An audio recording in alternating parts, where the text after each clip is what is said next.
Hey, this is Arianne Lemire, and in this video, we're going to cover the 9 steps to buy your first rental property.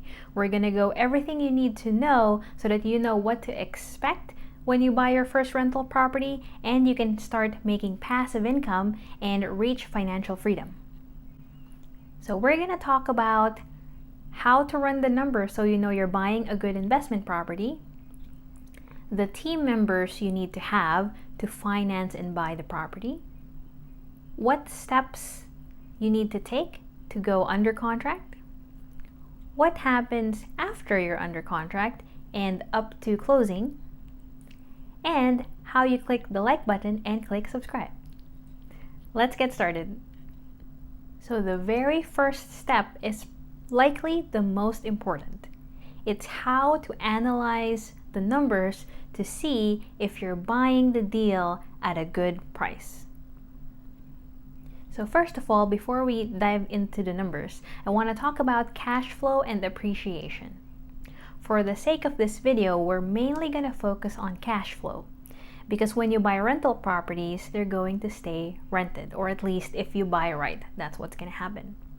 And so cash flow is what you make month after month because the tenant pays rent and you get that after all the expenses. And then you also have appreciation. Now, appreciation is when the value of real estate goes up. And that definitely happens in real estate, and it happens more in certain areas than others, but we're not going to dive into too much of that in this video. We're mainly going to go over the step by step. But the main thing is we're focusing on this video on cash flow.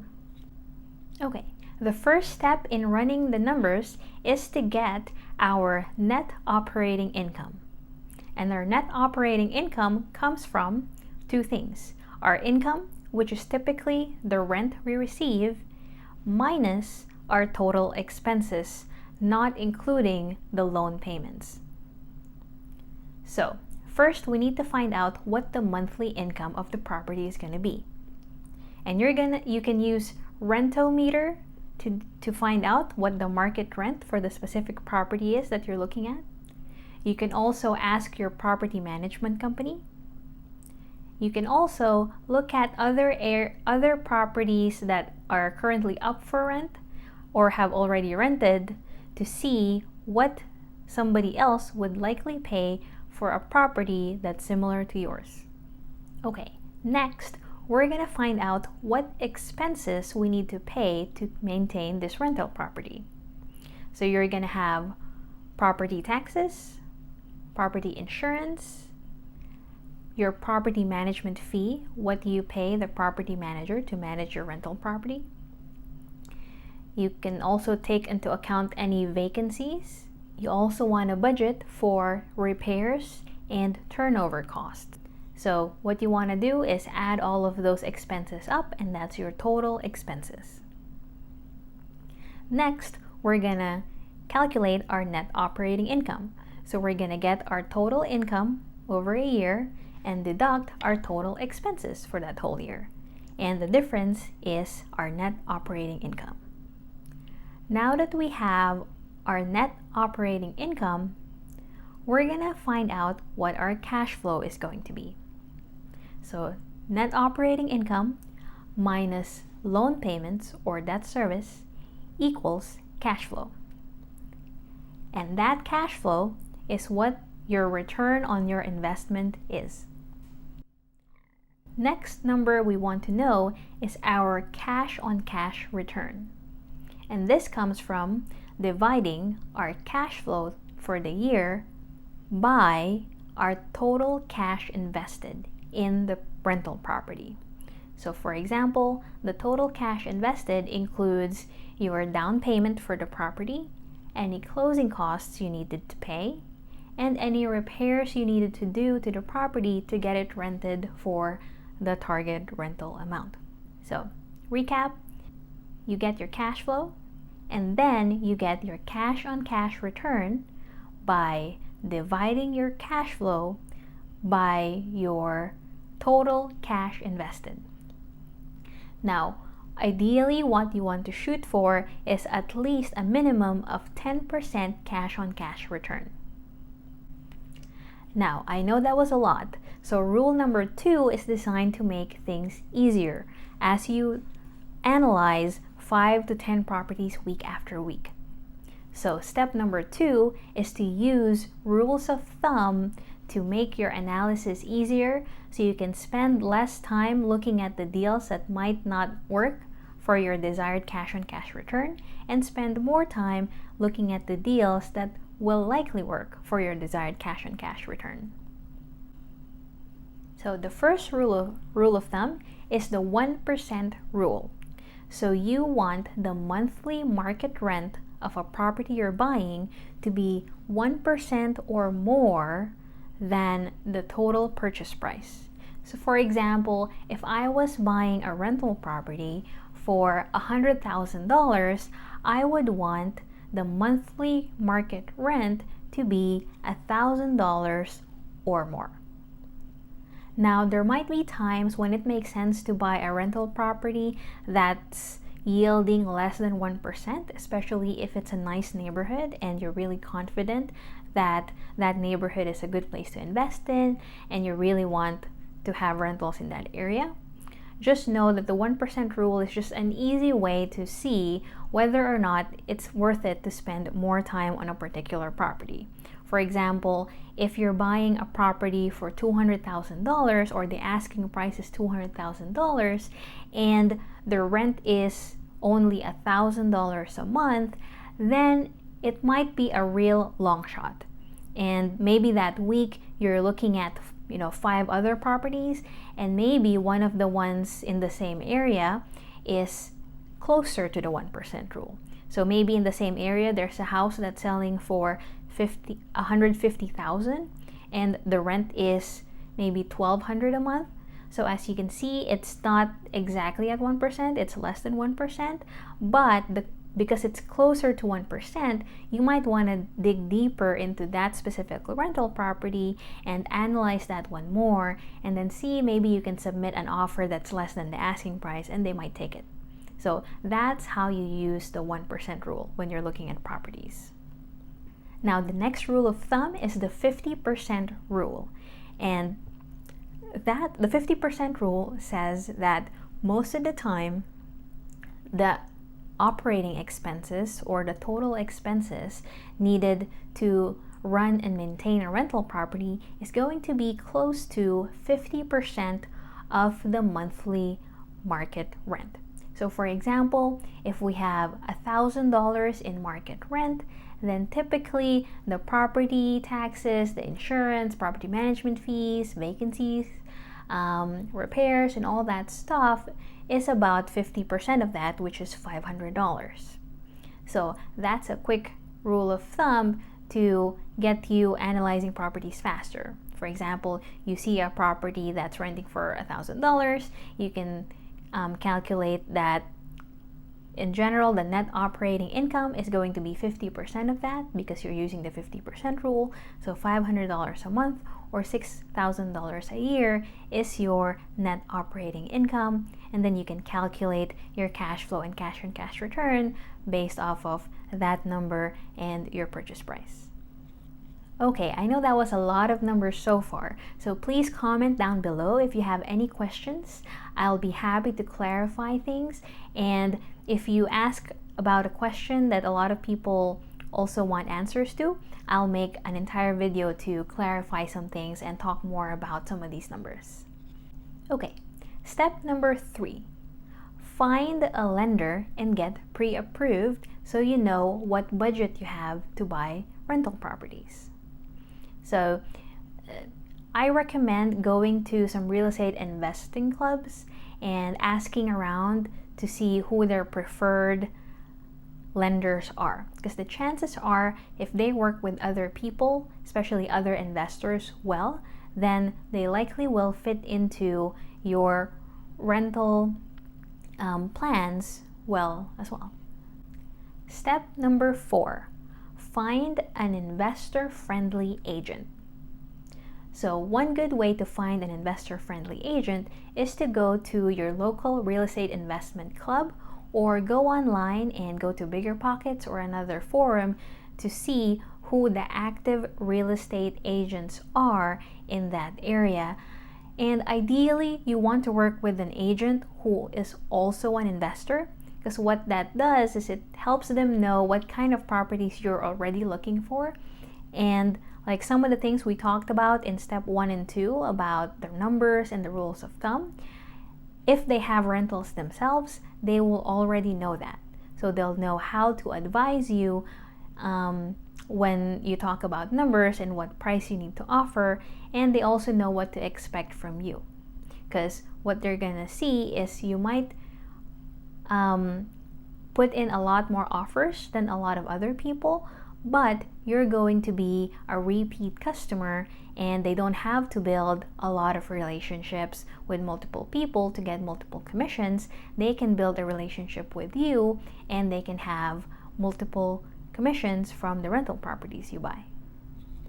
So what you want to do is you want to tell your agent what kind of rent you're looking for. So you might tell them, hey, I'm looking in this city and I want to buy properties where the rental rates are between $800 and $1,200, and my purchase price ideally is going to be $75,000 to $150,000, right? So that's just one example, but you want to give them some parameters so that they can set up some automatic searches for you on the MLS. So once you tell them your parameters and you tell them that, hey, I want around this rent and I want around this purchase price, they can set you up so that automatically when something goes on the MLS, and the MLS is the multiple listing service. That's the website that realtors use to put the properties up for sale that only other realtors have access to. So once you tell them those search parameters, you'll get some instant notifications when any new properties in the MLS go up that is within that search parameter. Now, your agent will also keep an eye out for you, but the search parameters help because they can't really physically see all of those properties.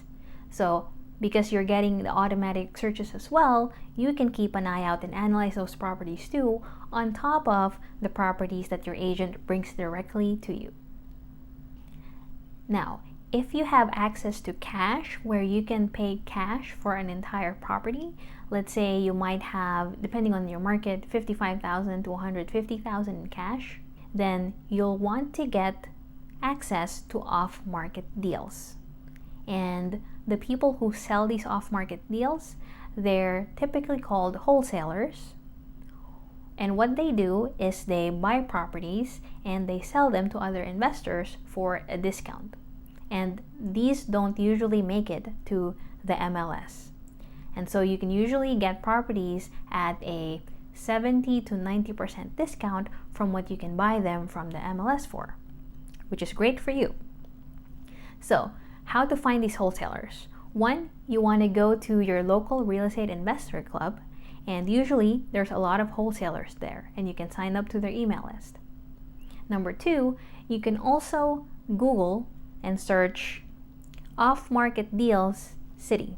So for example, I could search off-market deals in Pensacola, Florida, and chances are I'll see some websites of wholesalers who are selling some off-market deals.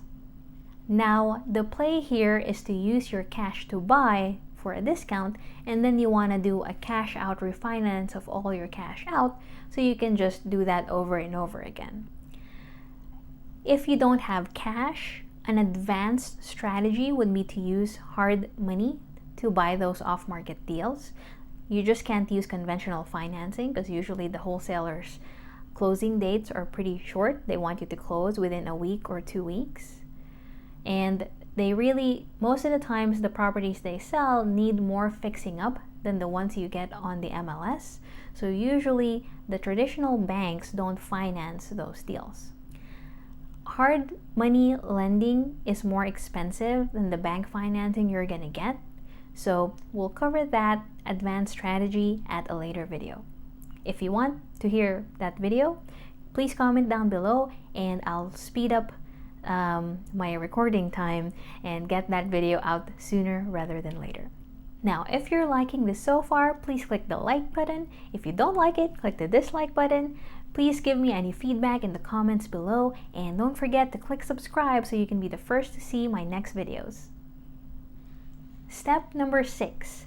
Time block 1 to 2 hours a week to analyze properties and submit offers. So with that 1 to 2 hours a week, you're going to use that time to look at all the new properties your agent sent you in directly or through those automatic searches. And you're also going to analyze all the new properties that the wholesaler sent you. Then you're going to figure out your max allowable offer, and you're going to submit those offers to your agent or the wholesaler. And I suggest that if your offer number is within 30% of the asking price, I think it's safe to submit that offer. I don't think the other agent or the wholesaler will be all that mad. You could just let them know nicely that, hey, this is my offer because this, and this, because I need to hit this return. I understand if it doesn't work, but if it does, great. Right? So, okay, so after weeks and weeks and maybe even months of submitting offers consistently each week, then you're gonna go under contract. Congratulations, this is a big step towards your first rental property. So you're gonna go under contract, that's step 7, and you're going to submit your earnest money deposit and deliver that to the title company. Step number 8, this is after you go under contract. This is when you do all of your inspections and due diligence and get your financing through. So there's a lot of things happening here, and the good thing is your agent is going to guide you every step of the way. So you're going to do your property inspections, you're going to get a survey for the property, you're going to get an appraisal for your loan, and then you also want to do any other inspections that's recommended. The other thing is, this is the time when you want your property management company to walk through the property and give you a good assessment of what they need to do to get this rental up to a shape that they can rent it out for market rent. And they'll give you all of the plans that they need to put in place in order to do that. All right, step 9 is the day you've been waiting for. It's closing day. So on closing day, you're going to go to the title company, wire your funds in there, and close. You're going to sign the documents and celebrate your awesome achievement of buying your first rental property. Now, if you set your closing date earlier in the month, usually you also get a check at closing, and that's going to be the prorated rent for that first month. Now, you've already worked with your property management company, and they're going to handle things from here. Now you're going to manage your property management company, and ideally in the first few weeks you want to talk to them week after week just to make sure that you're on the same page and they don't need anything from you. And after that, typically every couple weeks or even every month, check-ins with your property management company is going to be great. Great, congratulations! Now you're enjoying passive income. Congratulations on buying your first rental property. If you haven't done it yet, go ahead. Now you know all the steps you need to know to go from not having a rental property to buying your first one. And as you buy more and more rental properties, do these steps over and over again, you're gonna get enough passive income and you'll be on your way to achieving financial freedom. Please click the subscribe button and the notification bell so you can be the first to know when I release new videos about real estate investing and financial freedom. Please click like or dislike if you don't like it. Comment down below. I'd really love to know what you think about the videos and what I can do to improve. And again, please click the subscribe button so you can be the first to get my new videos. Oh, before I go, take a look at my friend's awesome new flower arrangement. She just started a flower arrangement business and it's so pretty, and I just wanted to show you guys in the video. It's awesome. Her name is Jen Woodham. Okay guys, till next time, you have a great rest of the week.